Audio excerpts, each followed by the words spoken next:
Bismillahirrahmanirrahim. Assalamualaikum warahmatullahi wabarakatuh. Alhamdulillahirabbil alamin. Nahmaduhu wa nastaghfiruhu wa na'udzubillahi min syururi anfusina wa min sayyiati a'malina. May yahdihillahu fala mudhillalah wa may yudhlilhu fala hadiyalah. Asyhadu an la ilaha illallah wa asyhadu anna Muhammadan abduhu wa rasuluh la nabiyya ba'da. Puji syukur kita panjatkan kehadirat Allah Subhanahu wa taala, Tuhan semesta alam yang menguasai hari pembalasan, dan kepada Allah kita kembali, dan semoga kita bersama-sama dalam lindungan Allah Subhanahu wa taala, Shiratal Mustaqim. Salawat dan salam semoga tetap terhaturkan pada Nabi kita Muhammad sallallahu alaihi wasallam. Semoga syafaatnya kita nantikan ila yaumil akhir. Ibu bapak dan teman-teman yang saya hormati, yang saya kasihi dan saya cintai, terima kasih atas undangan yang disampaikan kepada saya. Mas Faris Naufal menghubungi saya untuk hadir dalam pertemuan webinar tentang kekerasan berbasis gender. Saya dalam hal ini mengambil tema langsung kekerasan seksual di komunitas.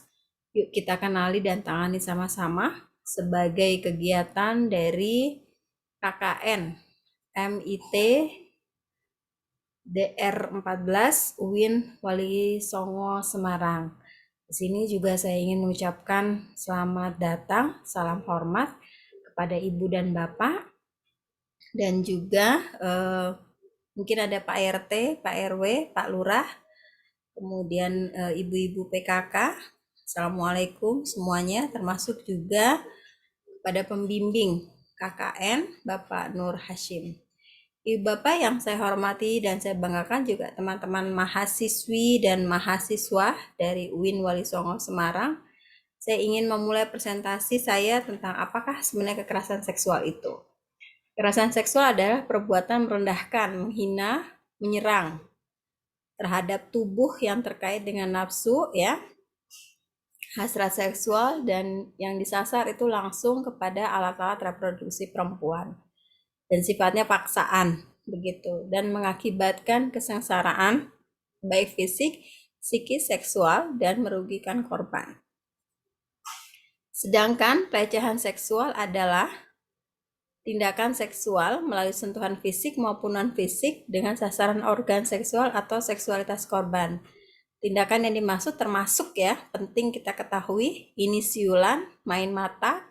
Jadi kerlingan mata itu bagian dari pelecehan seksual.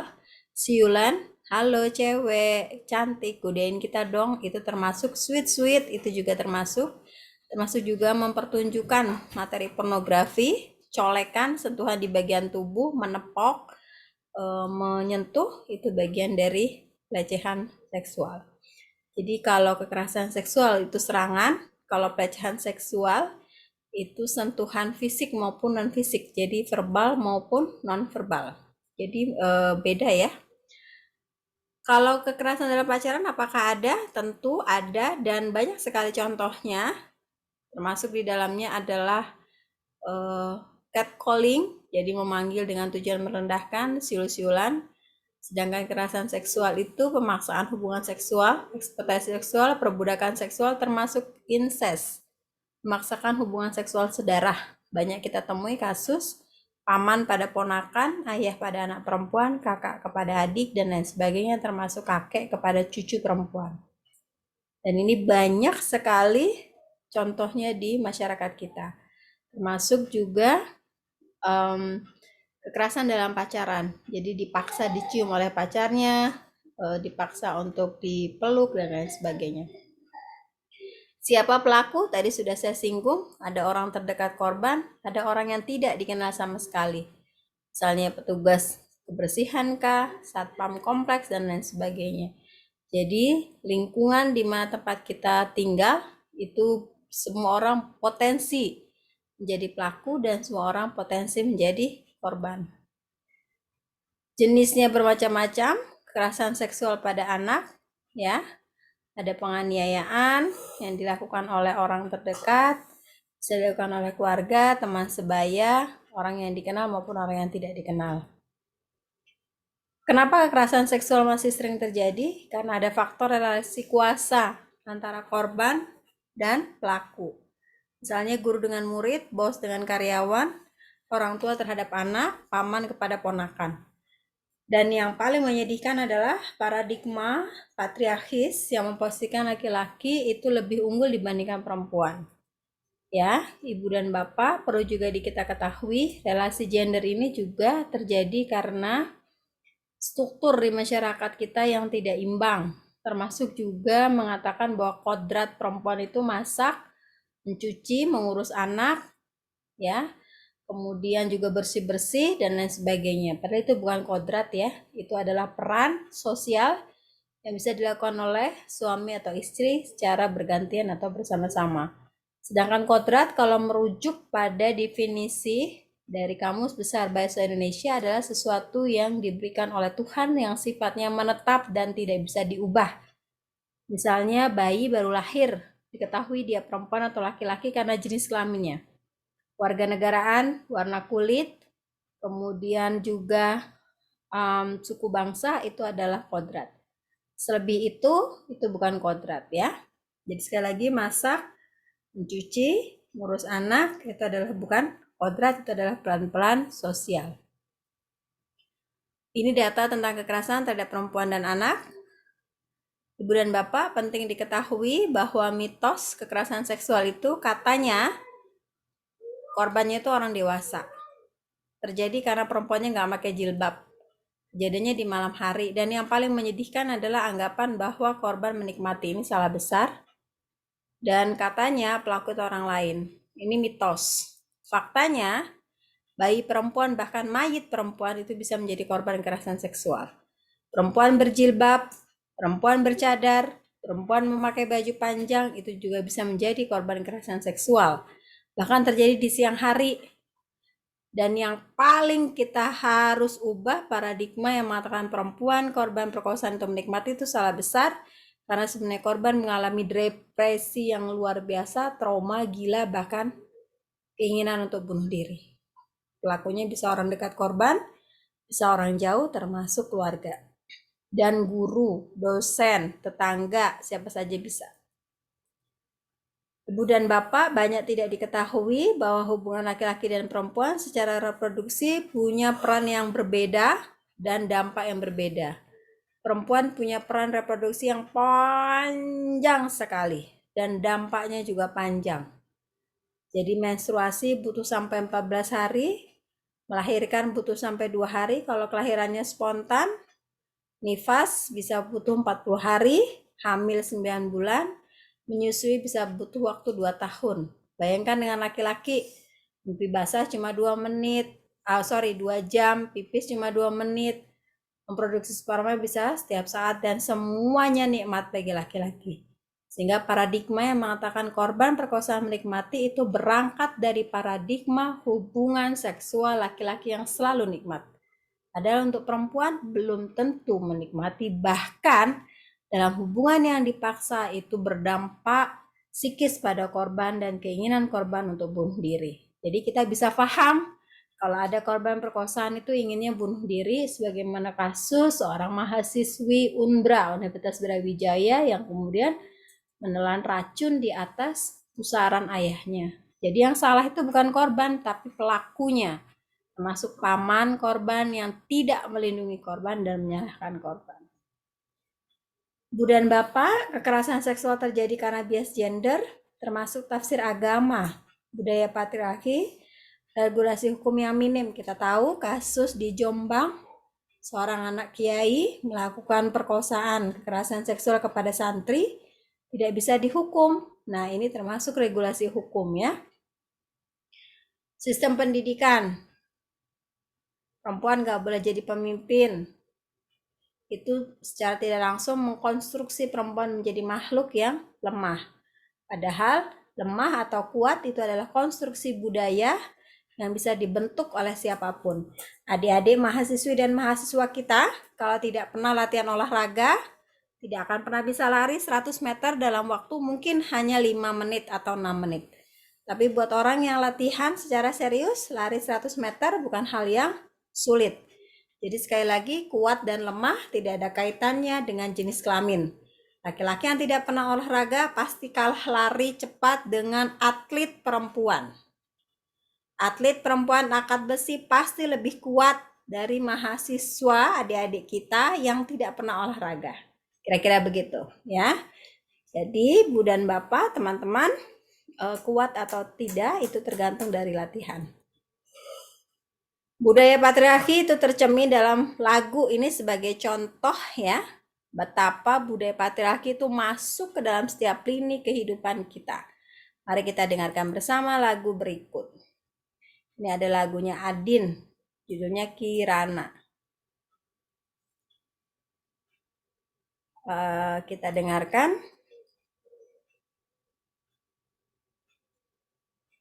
Oke, lagu kedua.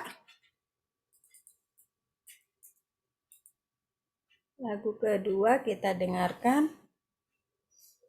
Ini dinyanyikan oleh Astrid ya. Jadikan aku yang kedua, buatlah diriku bahagia walaupun kau takkan pernah kumiliki selamanya. Jadi perempuan itu dikonstruksi untuk siap menjadi yang kedua. Walaupun dia nggak bahagia, yang penting laki-laki bahagia. Nah ini bagian dari konstruksi budaya. Sama seperti lagunya Adin tadi. Bila memang dia tercipta untukku, biarlah malam ini malam yang terakhir. Ya, jadi lemah. Lagu itu diposisikan perempuan sebagai makhluk yang lemah. Termasuk lagunya Astrid. Jadikan aku yang kedua, buatlah diriku bahagia walaupun kau takkan pernah kumiliki selamanya. Jadi pasrah. Ini adalah konstruksi budaya yang menyebabkan perempuan menjadi tidak mandiri. Kemudian lagunya Dewa. Aku sedang ingin bercinta karena mungkin ada kamu di sini. Jadi perempuan dijadikan objek seks. Perempuan dijadikan objek seks oleh laki-laki. Nah, ini lagu Iwan Fals. Perempuan cantik itu disalahin. Jadi semua yang terkait dengan perempuan itu dianggap salah. Lagunya adalah Mata Indah Bola Pimpong, Masihkah Kau Kosong, Bolehkah Aku Membelai Hidungmu Yang Aduhai. Jangan marah kalau aku goda, sebab pantas kau digoda. Salah sendiri kau manis, punya wajah teramat manis. Ini kan kalimatnya bias gender banget ini.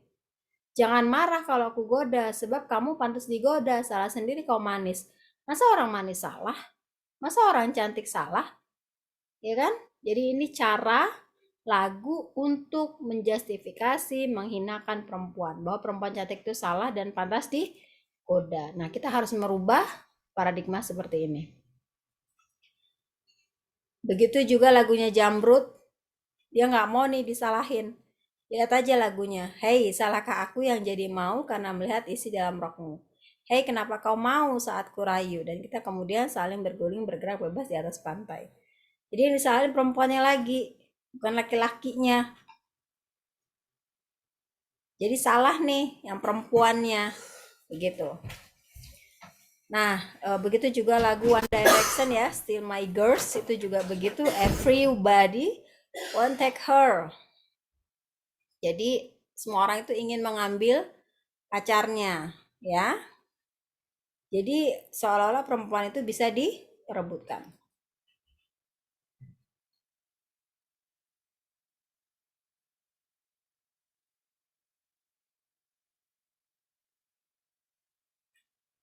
Ibu dan Bapak, kalau ada kasus kekerasan seksual dimanapun kita berada, kita harus mengubahnya dan berhenti menyalahkan korban. Ini terkait dengan hadis Nabi, man ro'a minkum mungkaron fayughayyir biyadihi fa in lam yastati fa bi lisanihi fa in lam yastati fa bi qalbihi wa huwa adaful iman. Man ro'a minkum mungkaron fayughayyir. Barang siapa melihat kemungkaran maka rubahlah. Jadi ibu bapak kalau misalnya mengetahui ada kasus kekerasan seksual harus lapor kepada polisi. Harus lapor kepada RT RW harus tahu. Begitu juga kalau terjadi di sekolah, di kampus. Jangan diam, tapi ubah. Nah, seringkali kita mendengar sekali lagi bahwa perempuan yang dipaksa, ditundukkan, disuruh pakai jilbab dan lain sebagainya, tapi laki-laki dibiarkan liar. Seperti lagu-lagu yang tadi kita dengarkan bersama.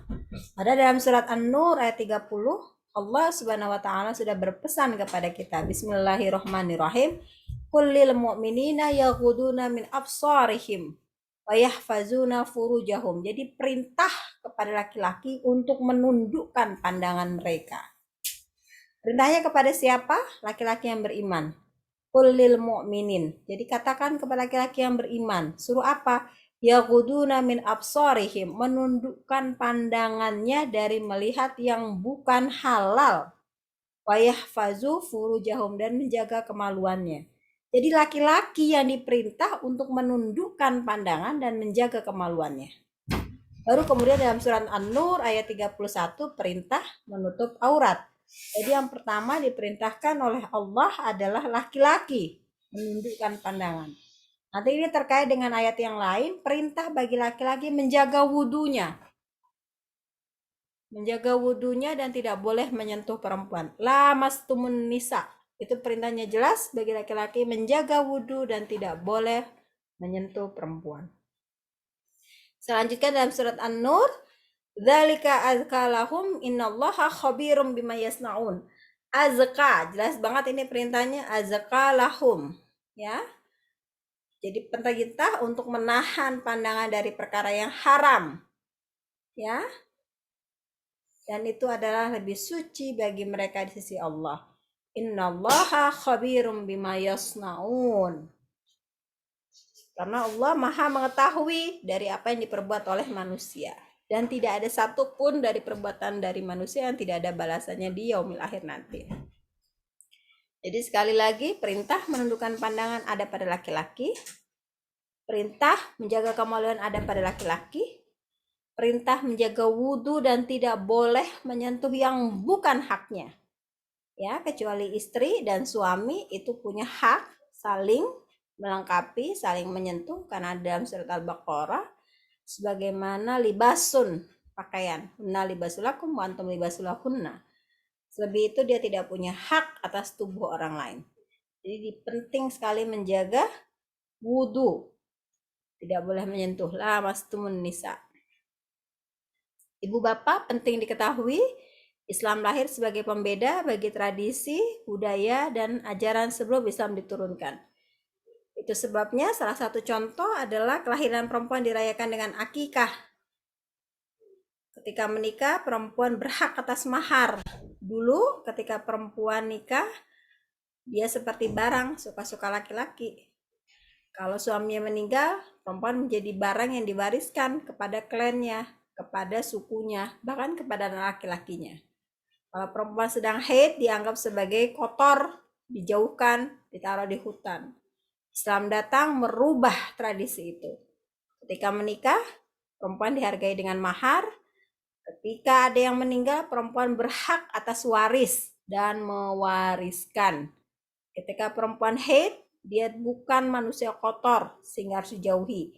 Tapi dia bisa tetap makan satu meja denganmu, bersenda gurau denganmu. Kalimat Nabi begitu diperintahkan kepada para suami supaya memperlakukan istrinya dengan baik ketika perempuan sedang masa haidhah atau menstruasi.